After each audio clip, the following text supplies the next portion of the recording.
was head bent on this thing for a very long time. This one here is a deep fryer. Yeah, the deep fryers that they use in the kitchen. It has this heating element.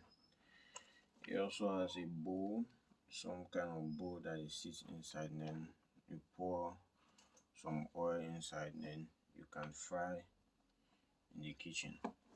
Okay, it's very convenient and nice for cooking. So the problem with this one, I just wanted to try it out. I have my hands on many things. I'm just curious about things, and the way I do it is, I think that if you understand the way something works, then you are one step close to fixing it. So that is why I try things like this. Right now I opened it already. I did something very basic. I checked the socket and the socket is working okay. So if I plug it, we're going to have 230 volts on the input, and we have a knob here to turn on and off. These things are always relatively easy to fix. I've been fixing the water boilers, electric irons, so I think that these are the same systems. Reason why I decided to try this out also, but I'm not sure what these parts are. I'm not sure what they are. And looking at this, it has a small LCD here, an LCD pad here, which is not working. I'm not sure what it displays. Someone worked on this already. I'm presuming that there was a board here, board on this side to run the LCD. So I'm not sure what this part is, this one, but we have a wire straight from the input that is going here. I'll look that up. I'll check that up. But my real concern here is this part, this one. So we have some component here. I'm not also sure what it is, but I'm assuming that this tuner or whatever it is, the knob is working correct. I think it's working fine though. Anyway, let's check. So sure, this one is working like this. When you turn all the way to the left, you can hear it clicking. So how do we know if it's on? I'll put my multimeter in continuity mode and check here. No beep. So if I turn it all the way to the right, okay, it clicks. Now let's see what we have at the output. Yeah, it beeps. So I think that one is working well, the switch. Then this one, judging from the input, it's coming from the tension is coming from tension, voltage or input. I'm using those French words. Okay. In French, tension is tension, voltage is tension. So most of the times I have to explain. I'm tempted to use a French word. Okay, this component to me looks like a fuse. I've never seen a fuse like this one before, but I just think that since it's the input. Okay, I lost one screw. Okay, we'll find it. I'm just taking an educated guess that if it's on the input and on one side of it, then it should be a fuse. Well, I checked already and it's not continuous. It has a spring on this side. So if you know what this is, please kindly let me know in the comments.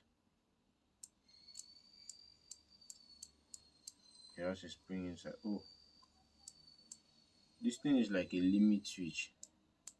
You see?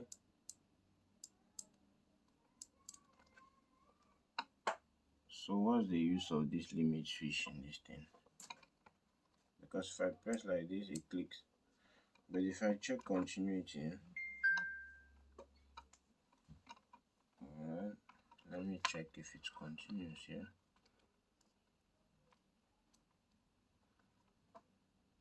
No, it's not. But if I press the switch, let me try to press somehow. Ah, yeah, it beeps. So this is a limit switch and it's working fine. This component, I don't know what it is. It has a reset button which I pressed once and it got stuck inside.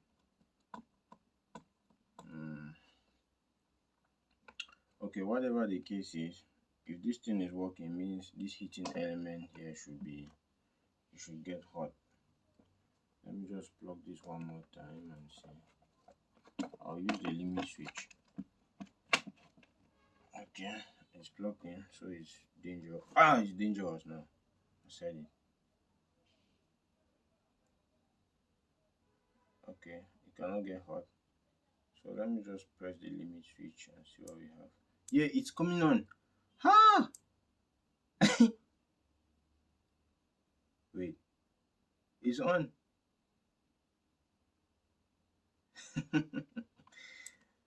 So, but I can't believe it's working. So this customer said this thing is not working. It's not working, but when I press the limit switch, it just turns on. Yeah, you see the LED. You have an LED on this side. It's on. Alright. Now it's smoking. It's smoking on the heating element. So it's getting really hot. Now what I don't understand is why we have a limit switch there. Why?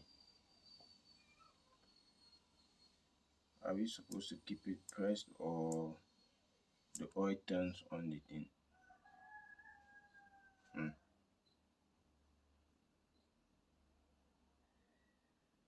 Okay, let me put this back. I'll see.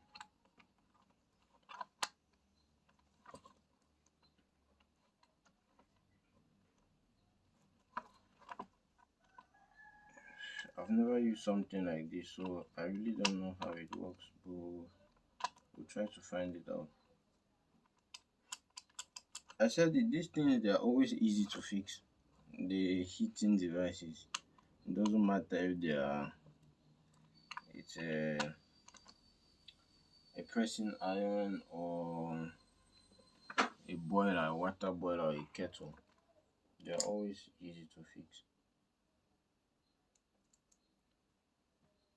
Oh, okay. Let's secure this.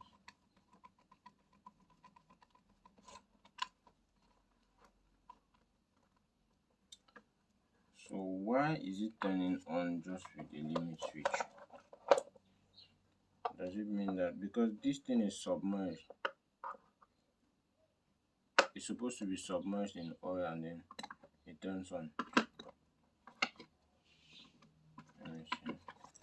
But oil cannot push this switch. No way.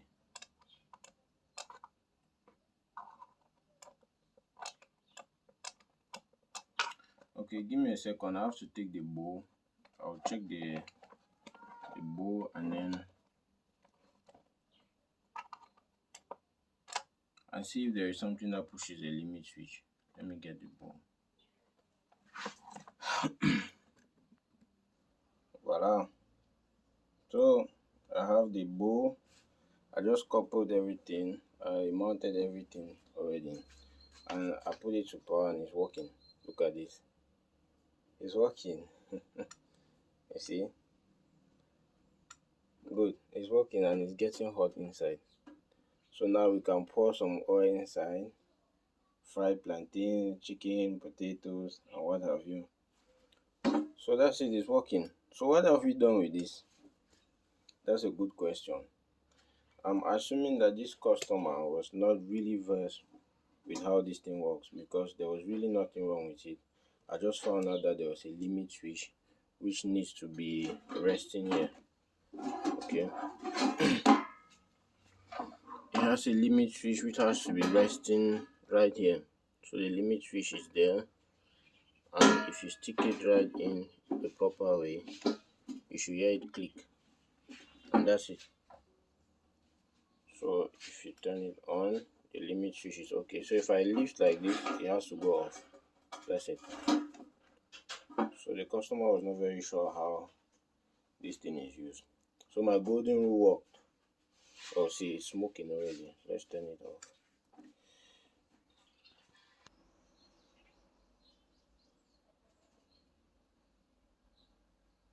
Golden rule of knowing how things work before trying to fix them worked again for me. Yeah, it worked. So it's always important. You think that the customer is not going to pay, he's going to pay for it, because it's time spent, and all that knowledge that I put into it is not for nothing. Alright, so that's it. It's good to know the way things work. That's why I can have my hands on every kind of device. I mean, people are wondering why I'm fixing TVs, I fix phones, computers, and whatever. But it's just wealth of experience. It's just experience. I really don't know how to. I didn't learn this from anywhere. Trust me. If you want to learn how to fix things, maybe you just learn what you have to. Maybe you, I don't know. I don't know how to put it. You will learn uh, something that you do every day. Maybe you learn how to change a charging port. You get perfect at it, but you will not have the same thing to do every day. You will have, it's electronics. If you want to get into it, you will meet different kind of things. You will meet stuff that you've never seen before. And I'm always never ashamed to say that I don't know something. I always try to, if a customer comes with something and I don't know how to fix it, I just look at it and say, oh, this one, I will see how it works. I will give it a try. That's what I say always. I give a try to everything. That is why you find me fixing even bikes. You find me fixing motorcycles. Recently, I had to fix electrical fault on motorbikes. I was amazed at myself, and it's just my golden rule: knowing how it works, learning how it works, figuring it out, and then you can get it from there. I still learn. I still research on parts, new stuff that are coming every day, just to stay updated. You know, so that's it. If you are looking forward to opening an electronics business or a repair business, it's not very lucrative though. But if you come from a place where people are poor and they want to get their stuff fixed, they want to get their things fixed rather than just replacing them, then you can get into it. But for me, I don't think that repair business is really lucrative. That's why I'm trying to get into other stuff. For now, I'm working from home. People have always known me like that guy who fixes things, so I really don't ever lack anything to fix. But having the business will mean extending your arms into many different kind of things like parts, um, recycling, which I intend to do, and all that. But it's fun though. It's something that you do while enjoying yourself. So let's stick to the golden rule and we'll keep fixing many things. Many things. Alright. So thanks very much for watching this video. Like and subscribe for more videos. Leave me comments or any reviews, and we'll do something else in the next video. Bye.